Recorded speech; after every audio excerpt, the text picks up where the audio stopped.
Katanya dulu pernah terjadi kebakaran di Mekah. Lalu beliau dari sini ambil air dari laut, disiram-siramkan, terbakar. Dapat beberapa tahun ada seorang syekh dari Mekah datang ke sini. Katanya kebakaran dan beliau yang memadamkan pakai air itu. Ini karomah beliau. Assalamualaikum warahmatullahi wabarakatuh. Alhamdulillah kita kembali di channel Nasrus Sunnah. Subhanallah teman-teman, ini saya ngakak nonton video ini. Terus terang nggak percaya kalau ternyata Idrus Romli ini percaya dengan dongeng-dongeng khurafat yang dibungkus dengan kata-kata keramat. Jadi beliau ceritanya sedang berada di sebuah makam yang katanya makam keramat. Gak ada itu, gak ada makam keramat dalam Islam. Gak ada sama sekali istilah-istilah makam keramat dalam agama Islam. Kemudian beliau menceritakan pernah terjadi kebakaran di kota Mekah. Ya, ingat ya, pernah terjadi kebakaran di kota Mekah. Kemudian wali ini di Indonesia katanya mengambil air laut sambil menyiram-nyiram katanya air laut tersebut sambil mengatakan terbakar atau kebakaran. Ternyata tujuannya adalah ngambil air laut sambil menyiram-nyiramkannya untuk memadamkan kebakaran yang terjadi di kota Mekah. Subhanallah.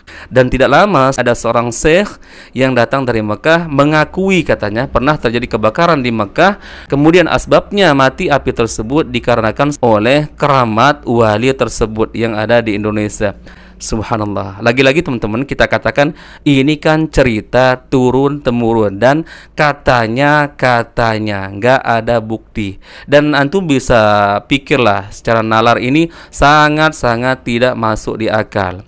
Ya memang benar mukjizatnya, keramat atau karomah itu tidak bisa dinalar ya. Akan tetapi janganlah terlalu lebay sekali ngarang-ngarang kemudian mengatasnamakan keramat ya. Dan kita tahu teman-teman di Kalimantan itu, di Kalimantan, entah di Kalimantan Barat, di Kalimantan Timur sering terjadi kebakaran di hutan ya. Pernah nggak kita dengar ya, hutan di Kalimantan yang terbakar ratusan hektar itu dipadamkan oleh para wali-wali dengan keramatnya? Nggak ada. Apalagi ini kebakaran terjadi di Mekah kok dipadamkan di Indonesia dengan keramat wali. Ini kan kelihatan sekali bohongnya teman-teman. Baik, coba kita simak videonya.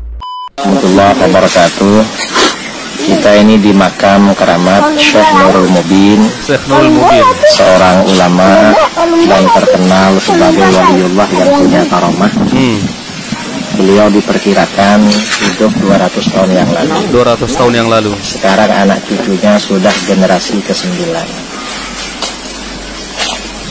Beliau ini punya karomah yang diriwayatkan secara turun-temurun dari generasi yang lalu sampai sekarang.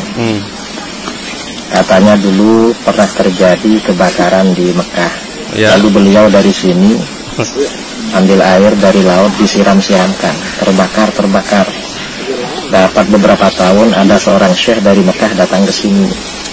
Katanya kebakaran dan beliau yang memadamkan pakai air itu. Ini karomah beliau. Mudah-mudahan kita semuanya dapat barokah beliau, Syekh Nurul Mubin, dan anak cucunya masyarakat di sini di Lambu, Kecamatan Lambu, Kabupaten dan Pulau Bima, Nusa Tenggara Barat, dapat melanjutkan cita-cita dan perjuangan beliau melestarikan, membumikan ajaran Islam Ahlus Sunnah wal Jamaah di Kabupaten Bima. Amin, Allahumma amin. Ini dulu makamnya ada di seberang, ada di sebelah ya, karena ada banjir, dipindah oleh banjir digeser oleh banjir, hanya pindah ke sini, dan makam beliau tidak retak, tidak berubah. Makamnya hanya geser tempat aja, memudahkan air untuk terus mengalir. Ini salah satu karomah beliau, Syekh Nurul Mubin. Mudah-mudahan kita dapat barokah dari beliau semua. Sekian, ini makam ini jauh dari jalan raya, masuk dari jalan raya kira-kira 1 kilometer lebih. Sekian, assalamualaikum warahmatullahi wabarakatuh. Nah, teman-teman, mungkin ada yang menyimak tadi perkataan dari Idrus Romli yang menceritakan setelah kejadian itu ada seorang syekh yang datang kalau tidak salah ke Indonesia ya, bercerita memang benar pernah terjadi kebakaran di Mekah. Kemudian katanya syekh tersebut mengakui bahwa yang memadamkan kebakaran terjadi di Mekah tersebut adalah wali ini yang ada di Indonesia. Subhanallah. Coba antum pikirkan sekarang, berarti waktu kejadian kebakaran di Mekah itu nggak ada petugas pemadam kebakaran ya, yang berusaha untuk memadamkan api tersebut yang terjadi di kota Mekah. Apa nggak ada petugas ya di Mekah? Ini kan mustahil, teman-teman ya. Jangan-jangan ini memang fiktif ya. Ini cerita bohong. Syekh yang disebutkan di dalam video ini juga kemungkinan besar nggak ada ya. Masa ada syekh dari Mekah kemudian bercerita terjadi kebakaran di Mekah kemudian dipadamkan oleh seorang wali yang ada di Indonesia? Pertanyaannya kan simple, emang nggak ada petugas pemadam kebakaran waktu itu? Kemudian kan orang-orang pasti menyaksikan ya kebakaran tersebut. Masa nggak ada satu orang, dua orang yang menelpon petugas pemadam kebakaran? Ini kan nggak masuk akal, sangat-sangat nggak masuk akal. Apalagi ini kejadiannya di Mekah, teman-teman, yang petugasnya tentu sangat siap siaga. Ini mau dipercaya sebagai keramat, apalagi mengatasnamakan makam-makam keramat. Nggak ada itu. Nggak ada namanya makam-makam keramat. Kalau kita timbang secara akal pun, teman-teman, akal kita pasti menolak ini ya. Apalagi katanya syekh itu yang di Mekah itu mengakui katanya kebakaran yang terjadi di Mekah yang memadamkan api tersebut adalah si wali ini yang memiliki keramat ini. Kan mustahil. Masa rakyat Mekah di sana, warga Mekah nggak ada yang nelpon pemadam kebakaran ya?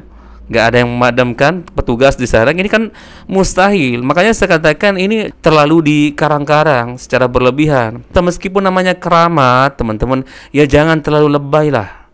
Jangan terlalu lebay membuat-buat cerita-cerita, kisah-kisah seperti ini. Apalagi jelas katanya turun temurun ya, kemudian diriwayatkan di mana ya, di kitab mana? Kalaupun ada kitab, ya kitab-kitab karangan mereka aja ya. Yang namanya katanya itu bisa benar dan bisa salah, boleh diterima dan boleh untuk ditolak, dan sangat besar kemungkinannya ini 1 triliun % ini harus ditolak karena ini pasti cerita khurafat dan cerita bohong, teman-teman ya. Apa iya masyarakat Mekah nggak nelpon petugas pemadam kebakaran ya untuk memadamkan api tersebut? Ini kan bahaya, teman-teman ya. Bisa terkena rumah-rumah sekitar, kemudian terjadi konsleting listrik segala macam, akhirnya terjadi kebakaran yang lebih besar lagi ya. Terus dari mana wali ini tahu informasi kalau terjadi kebakaran di Mekah? Sebegitu hebatkah karomah wali ini? La ilaha illallah, teman-teman ya. Ya sudahlah, teman-teman. Tapi seperti itulah kenyataan, teman-teman. Di negeri kita ini sangat-sangat miris kalau kita perhatikan, teman-teman. Bukan hanya dari kalangan awam saja, masyarakat awam yang percaya dengan kisah-kisah khurafat seperti ini, bahkan sudah menjangkiti para alim ulamanya lah ya, para ustadz, para kiainya. Dan saya juga terus terang nggak nyangka ternyata Idrus Romli mempercayai hal-hal seperti ini. Dongeng-dongeng khurafat, kisah-kisah fiktif yang hanya bermodalkan katanya. Apa ini katanya, teman-teman ya? Di sana di Kalimantan kita tahu sering terjadi kebakaran hutan di lahan gambut. Kok belum pernah kita dengar cerita ya keramatnya wali ya memadamkan kebakaran yang terjadi di Kalimantan, di hutan-hutan sana? Nggak ada. Kok ini malah nyebut di Mekah? Apa maksudnya ini? Agar nggak bisa dibuktikan. Kalau dia nanti ngaku-ngaku padamkan kebakaran yang terjadi di Indonesia, mungkin akan ketahuan belangnya, akan ketahuan bohongnya, karena mudah untuk dideteksi. Tinggal kita tanya saja sama warga Kalimantan, atau pasti ada pemberitaan juga di Indonesia, teman-teman, kalau memang ada kebakaran kemudian dipadamkan oleh seorang wali. Makanya mereka membuat cerita bisa memadamkan kebakaran terjadi di sana ya, di luar Indonesia lah, pokoknya di Mekah lah, kemudian di India lah, agar kita nggak bisa membuktikan. Kalau antum mau nanya juga kan nggak mungkin juga mau ke Mekah untuk sekedar nanya benar nggak pernah terjadi kebakaran kemudian dipadamkan oleh seorang wali yang ada di Indonesia. Ya, saya sih menangkapnya seperti itu, teman-teman. Oleh karenanya teman-teman jangan mudah mempercayai cerita-cerita seperti ini. Ya, terus ya asah pikiran kita, asah akal kita, kemudian wajib untuk didampingi dengan dalil-dalil Al-Quran dan Sunnah. Kemudian kita mengambil perbandingan dari kisah para nabi, para rasul, kemudian para sahabat nabi. Kalaupun ada misalkan diriwayatkan Rasulullah seperti itu, wajib untuk diyakini karena dia adalah seorang nabi, seorang rasul. Apalagi kalau misalkan kita mendapatkan kisah tersebut melalui kitab-kitab ya karangan para ulama yang sahih seperti misalkan Imam Bukhari, Imam Muslim, maka wajib untuk kita yakini. Nah, kalau ini kan hanya bermodalkan katanya melalui cerita ini, cerita itu, gimana mau dipercaya? Ya.